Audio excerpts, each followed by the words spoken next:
Muchacho, um gran saludo, muchacho. Como é que fala nós precisamos de você em espanhol, Elton? Nosotros Necessitamos de ti? Necessitamos de você, com espanhol argentino aqui. Alô, Eduardo Costa. Nosotros necessitamos de usted. de usted. Jamais se esqueça disso. Eduardo Costa, o pai dos pobres. Grave isso. E a gente começa falando exatamente de bola de ouro de Messi. O gigante Messi, o extraterrestre Messi. A partir de agora na tela da Band, veja aí. 2023 Ballon d'Or France footballer is Lionel Messi. Lionel Messi confirmou o favoritismo e ganhou pela 8ª vez na história o prêmio Ballon d'Or, o bola de ouro da revista France Football, como o melhor jogador do mundo na temporada 2022-2023, em cerimônia de gala realizada nesta segunda-feira à noite aqui em Paris. O Messi ganhou o troféu muito pelo que ele fez com a seleção argentina, campeã do mundo, lá na Copa do Catar no final de 2022. Para ganhar o prêmio, ele superou fortes concorrentes. Em segundo lugar ficou o norueguês Erling Haaland, do Manchester City. Na terceira posição, o francês Kylian Mbappé, do Paris Saint-Germain. Nunca imaginé haber tenido a carreira que tuve. Nunca imaginei ter a carreira que tive, ter alcançado todos os meus objetivos, ter conquistado tudo no futebol. Isso é muito difícil. Tive a sorte de estar no melhor clube do mundo, no melhor time da história, e isso facilitou tudo. Ganhei muitos títulos e muitos prêmios individuais. Tive muitas dúvidas, principalmente com a seleção argentina, onde passei momentos ruins, onde não fui bem, e nunca desisti. Sempre continuei lutando pela minha vontade de ganhar a Copa América, de ganhar a Copa do Mundo, que era o que me faltava. Tenho orgulho de ter conquistado tudo isso. De haber seguido e de haber podido conseguirlo. Entre os 30 finalistas dessa premiação, o único representante do Brasil foi o Vinícius Júnior, do Real Madrid, que terminou na 6ª posição. Vinícius ganhou também o prêmio Sócrates, destinado a esportistas que têm projetos sociais. O Vini tem no Brasil o Instituto Vini Júnior, que ajuda jovens e crianças carentes, por isso foi premiado. É muito triste toda vez eu ter que vir falar sobre racismo. Eu gosto de falar sobre o futebol, gosto de falar sobre grandes jogadores que estão aqui. E é muito triste e eu quero pedir a força para vocês, para a gente seguir na luta e que as crianças que vão vir possam sofrer cada vez menos. Entre os outros vencedores da noite, o Dibu Martínez, goleiro da seleção argentina do Aston Villa, ganhou o troféu de melhor goleiro. Foi vaiado por alguns franceses aqui, lembrando das provocações depois lá da Copa do Catar. O prêmio de melhor jogador jovem até 21 anos foi para o inglês Jude Bellingham, ex-Borussia Dortmund, que faz um início de temporada brilhante agora com a camisa do Real Madrid. O Haaland também ganhou o prêmio de artilheiro da temporada. No futebol feminino, entre as mulheres, a melhor jogadora do mundo na temporada foi a espanhola Aitana Bonmatí, do Barcelona, e campeã do mundo com a Espanha. Uma premiação bastante festiva aqui na capital francesa. O Messi foi coroado de novo aqui em Paris, depois de ter ganhado também o prêmio FIFA The Best no início do ano. Muitos torcedores gritando o nome de Messi por essa premiação na cidade onde ele jogava até a última temporada com a camisa do Paris Saint-Germain, antes de ir para o Miami, antes de ir para os Estados Unidos. Gente, não tem condição.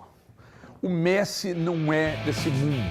Aí fica essas bobagenzinhas, que é argentino. Então, e daí, cara? E daí? O Messi é o maior que eu vi jogar. E, sinceramente, a base de Pelé é ele. Essa discussão de Maradona ou Pelé, para mim, ela nem faz sentido depois que Messi apareceu para o mundo da bola. Ela não faz mais sentido. E aí, no ano em que a Argentina vai a uma final de Copa, esse cara deita. Esse cara ganhou uma Copa, ele foi o principal jogador, mas ele praticamente ganhou uma Copa para a Argentina. Sem falar 8 bolas de ouro. Esse cara é um monstro. Eu vou abrir o programa com o Elton Novaes, porque o Elton, inclusive, destacou aqui o discurso dele, né, cara? O discurso dele, mesmo sendo um discurso de improviso, quanto foi lindo, né? Foi humano, né? Boa tarde para todo mundo. Eu acho que foi humano, né? O Messi que a gente tem acompanhado dos últimos anos tem nos aproximado ainda mais do que ele é e do que ele já fez pelo futebol e ainda pode fazer. O Messi, eu tenho um sentimento por ele que é o seguinte: eu vejo tanta gente brigando por causa de quem é melhor, quem foi melhor, quem fez isso, quem fez aquilo. Eu acho que a gente que está vivendo nesse mesmo período, nesse mesmo planeta de um extraterrestre, a gente tem que agradecer e desfrutar. É curtir o momento que a gente tem, as oportunidades que a gente tem de ver um dos maiores jogadores de todos os tempos. É vivenciar o que é o Messi. E não criar discórdia de discussões, enfim. Eu peguei aqui um texto de 2012 de um jornalista argentino que chama Hernán Cassiari. Eu achei que era Thiago Fernandes. Hernán Cassiari. Não, eu não sou argentino. Não. Longe disso, graças a Deus. Eu acho que esse texto é um texto que muita gente pode procurar, e ele tem no YouTube também, narrado, que é falando: o Messi é um cachorro. O porquê o Messi é um cachorro? Porque ele sente alegria no correr atrás da bola. O que ele sente é algo que vai além do que a gente já pensou sobre futebol, sobre esporte. Então, por isso que o Messi demonstrava em campo tanta paixão e gana por fazer o que o futebol nos pede. O que o futebol nos pede é a magia, é o encantamento, e o Messi sempre entregava isso. E esse jornalista, ele ficou um grande período no período de Barcelona para acompanhar e desfrutar do que era o Messi. E ele teve essa ideia, ele entendeu que o Messi era parecido com o cachorrinho dele, que estava triste no cantinho, mas quando pegava uma bolinha, uma estopinha e ele jogava, ele corria atrás daquela estopinha com a maior felicidade. Então ele associou o Messi, o jogador Messi, com aquele cachorrinho que ele tinha, que era a bola, era a grande felicidade dele. E ainda bem que existe a bola para nos dar o Messi, que é uma alegria ver o Messi. Ô Valu, eu vou girar com o Thiago, com o Dólar, mas eu queria só destacar uma coisa. O Messi, ele é tão gigantesco que ele consagrou todos os companheiros da seleção campeã mundial, que era um título que a Argentina buscava há muitos anos. O Messi é tão gigante que o Messi colocou o Neymar num patamar que sem o Messi talvez o Neymar não conseguisse chegar. O Messi colocou o Suárez num patamar que sem ele, Messi, o Suárez é o quarto maior artilheiro da história do futebol mundial. Então, o Messi é tão gigante que ele fez isso. Ele consagrou o talento nato que o Neymar tem, ele consagrou o Neymar para o mundo da bola, consagrou o Suárez para o mundo da bola, e hoje, no final da carreira, quando muita gente achou que não dava mais, ele ganhou um título mundial e mais uma bola de ouro. Grande Thiago Valu, o Eduardo Costa falou, toda unanimidade é burra. Não! Não é! Porque todos te acham monstruoso. Não, bondade sua, meu amigo. Boa tarde para você, para os demais amigos, telespectadores. Acho que o Messi pintou a última grande obra de arte dele e tem consciência disso, né? O mais interessante na premiação ontem foi ele ter consciência que daqui para frente realmente ele não vai figurar entre os melhores do mundo. Acho comparações, respeito, mas acho comparações com Pelé completamente descabidas, porque o Pelé é simplesmente um homem que mudou a história do futebol. Tem um trecho de um vídeo do Pascoal falando, no dia da morte do Pelé, inclusive, falando a respeito de como que o Pelé mudou. Antes se jogavam com um zagueiro, depois com 2 zagueiros por causa do Pelé, depois com 3 zagueiros. Foi criado um jogador argentino chamado volante, e aí surgiu a posição volante, foi destacado. Então o Pelé, ele mudou o futebol, não dá. Mas agora, tirando o Pelé, realmente, muita sorte eu considero ter de poder ver ainda o final do Lionel Messi, um jogador extraordinário. E para aqueles que estão postando que o ano é 2038 e o Lionel Messi ganha mais uma bola de ouro, o ano é 2038, não ganhamos o Hexa e ainda estamos à procura de algum brasileiro entre os 3 melhores do mundo. Meu Deus do céu, isso é muito forte, uma declaração forte, que daqui a pouco quem vai comentar o comentário, que é nosso ombudsman, Thiago Fernandes, porque agora eu vou para Alexandre Dolabella, mas daqui a pouco. Sabe por quê? Falar também de Messi. Isso que o Valu falou, 2038, nós não ganharemos até lá o Hexa e não teremos um jogador para ganhar uma bola de ouro. Você é tão pessimista assim como essa figura que aqui está? Boa tarde, Everton, companheiros, pessoal de casa. Eu espero que seja um raro erro do Valu essa parte, né? Mas realmente a gente tem visto aí no cenário mundial os jogadores brasileiros tendo menos protagonismo, né? Temos o Vini Júnior, vamos falar dele daqui a pouco também, né? Que é o nosso principal representante hoje, mas ainda está um pouquinho atrás dos demais, não está no momento dele ainda, né? Mas sobre o Messi, Everton, eu acho que ontem a gente viu a concretização do fim de uma era, né? O Messi foi um prazer poder acompanhar ele jogar nesse nível altíssimo por tantos anos, né? Um jogador que é simplesmente indiscutível, né? A gente até conversava fora do ar, tá rendendo bastante esse papo no nosso grupo, né? Mas mais para o Thiago Fernandes. O Thiago gosta, né? O Thiago o nosso polemiquinho. Eu acho assim, dá para ver mérito em muitos outros jogadores. A gente está vendo até o Haaland, que é o principal deles aí nessa última temporada, né? Dá para ver mérito neles e qualidades suficientes para que eles também pudessem vencer uma bola de ouro, mas discutir o Messi é impossível, né? O Messi é simplesmente o mais perto de uma unanimidade que a gente tem hoje no futebol mesmo, né? E é simplesmente isso, um prazer tê-lo visto jogar. Acho que o Valu pontuou muito bem, o Pelé é uma entidade no futebol, ele tem uma representação histórica que ultrapassa qualquer coisa. Mas vale a título de informação, Everton, reforçar que o Messi ontem, inclusive, ultrapassou o Pelé em bolas de ouro, né? Eu estava até ouvindo hoje o Vinícius Gris falar isso, lembrar isso, lembrou muito bem.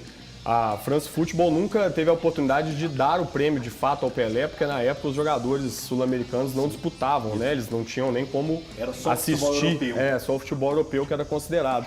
Mas depois disso a France Football fez uma premiação simbólica para o Pelé, e o Pelé venceu 7 bolas de ouro, de acordo com os critérios estabelecidos por eles. E ontem o Messi, então, chegou ao 8º e passou, inclusive, o Pelé. Claro que isso não muda o fato de que o Pelé foi o maior jogador da história, mas pelo menos em termos de número de bola de ouro, a gente vê o tamanho dessa conquista do Messi, né? A título de informação, isso conta bastante, mostra o tamanho desse pequeno argentino aí, o que esse cara arrumou jogando bola aí ao longo desses últimos anos. Você, Thiago Fernandes, é o mestre da informação, então, por favor, discorra sobre o assunto na nossa Câmara da Verdade. Você que é, talvez, o que pouca gente saiba, você que é o grande fã do Messi. Mas sou mesmo. Eu sei que O Messi ele é tão gênio, mas tão gênio, que ele é capaz de me fazer gostar de um argentino. Que isso? O Messi é tão gênio, mas tão gênio, que ele é capaz de me fazer gostar de um argentino jogando bola. Porque vou povinho chato jogando futebol. Mas enfim, então o Messi, pra mim, é o maior que eu vi. Não tem discussão. E se alguém na história do futebol conseguiu se aproximar do que foi o Pelé, ele é o único. E mesmo assim eu acho que se aproximar, porque o Pelé pra mim é indiscutível. Mas eu gosto muito do Messi, eu sou um grande fã do Messi. O único ponto que eu acho, é que eu discordo dos meus colegas, é que nessa temporada ele tenha sido o melhor do mundo. Eu acho que ele foi o melhor da Copa do Mundo. Eu acho que ele foi muito importante para a seleção argentina. Isso é um feito extraordinário. Mas mais uma vez, na Bola de Ouro, a gente vê quem fez em detrimento do que fez. E muitos anos são assim. Eu acho o Messi um gênio, acho que ele marcou época no futebol. Eu só não consigo achar que por tudo que ele desempenhou, seja no Paris Saint-Germain, seja no Inter de Miami, convenhamos, é um futebol quase amador, que ele seja nesses últimos 12 meses, o melhor do mundo. Mas ele é o maior que eu vi jogar. É o maior jogador que eu vi jogar. É um gênio mesmo. A questão é que nos últimos 12 meses, para mim, o Haaland foi melhor que ele. Foi melhor que ele na Champions League, quebrou o recorde de gols na Premier League, foi um jogador extremamente relevante para um título inédito do Manchester City, que é um projeto que busca uma Champions League há 12, 13 anos. Então eu acredito que nessa temporada o Messi não foi o melhor do mundo. Mas eu entendo que tenham dado para ele, como eu disse, sempre valorizarão quem fez em detrimento do que fez. E nessa temporada, para mim, o Haaland fez mais do que ele. E só um ponto que eu vou responder o Valu. Pois não. O Vini Júnior, se houvesse o mínimo de justiça nas premiações, ele estava em 2022 entre os 3. Mas o mínimo, ele acabou com a Champions League do lado do Benzema. Ele não foi o melhor do mundo, porque o Benzema naquele ano foi superior a ele. Eu acho que o Vini, ele sofre muito do preconceito por ser brasileiro, por ser negro. Eu acho que tudo isso pesa contra o Vini Júnior na Europa. Por lutar, né, Thiago? Que é um... Por lutar. Se posicionar é um problema. Então eu acho que em 22 a gente teria um brasileiro entre os 3. Que aí, se fosse justo essa premiação. Porque o Vini Júnior merecia, em 2022, ser ou segundo ou terceiro melhor do mundo, próximo daquele pódio ali que foi com. Não, mas o Valu falou sobre vencer uma bola de ouro. Né? Não, ele falou sobre estar entre os 3. Estar entre os 3? Porque vencer a Copa do Mundo. O que acontece é o seguinte. Já desisti. Essas figuras com essa geração ele, nova aí tá difícil. O próprio Mané, eles ganharam o prêmio Sócrates, porque eu acho que é um prêmio que a FIFA usa para fazer média, cara, sabe? Para fazer média com os caras. Consolação? De consolação mesmo, porque é uma entidade que ela mesma não se engaja, né? Ela não se engaja, ela não compra esses posicionamentos que os jogadores compram. Cara, ela não pune. Que punição que tem? Mas é isso mesmo, é se posicionar de forma a punir clubes e, enfim, criar mecanismos para que essas figuras que cometem essas atrocidades, como a gente está vendo sistematicamente lá na Espanha, e agora, por exemplo, o Valência se posicionou hoje ou ontem. Lamentável, né? Ontem, né? Não sei o que e tal, achando ruim de ter sido citada, mas também reclamando, a entidade ter sido citada, mas reclamando também, pedindo respeito aos torcedores. Respeito a racista não, irmão. Fogo neles. Colocar como se fosse uma grande minoria, atos verdade, isolados, mas então, ato isolado a cada 3 rodadas tem um ato isolado. Tem. A FIFA, um ato isolado e com a chancela do clube. A FIFA fez média com o Mané e ontem fez média com o Vinícius Júnior. Se o Vinícius Júnior, lamentavelmente, se o Vinícius Júnior fosse loiro dos olhos azuis, jogando a bola que joga, talvez até já tivesse ganhado o título. Vocês podem ter certeza. Acho que ele ainda não mereceu ganhar, mas cara, com a bola que jogou, no ano em que o Benzema foi eleito, com aquela bola ali, o mínimo que poderia ter acontecido é isso que você falou. Dele ter chegado nos 3 mais. Mas como ele se posiciona, é um fenômeno também, tá? Fenômeno. Como ele se posiciona e tal, então ganha essa antipatia, aí a FIFA, para fazer uma graça, vai lá, dá um prêmiozinho, e fala assim, querido, segura essa aí, ninguém quer saber e tal, e o papo é esse aí, mas atenção, motoristas de todo resolve pra você. E o Vini Júnior, único brasileiro entre os 30 melhores jogadores, né? Aliás, os nossos atravessam um momento, será, difícil na Europa? Houve uma queda. Por que houve essa queda? Porque aqui a gente questiona, por exemplo, a nossa seleção, eu acreditava que na Copa a gente ia deitar, mas aí a realidade nos mostrou uma outra coisa.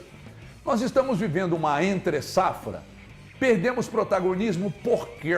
Pergunto a você, que é o meu fiel escudeiro Elton Novaes. Então, eu estava pensando a respeito disso, sobre essa baixa qualidade que se fala da seleção brasileira, e eu não consigo achar essa baixa qualidade da seleção brasileira. A gente tem um ataque de extrema qualidade.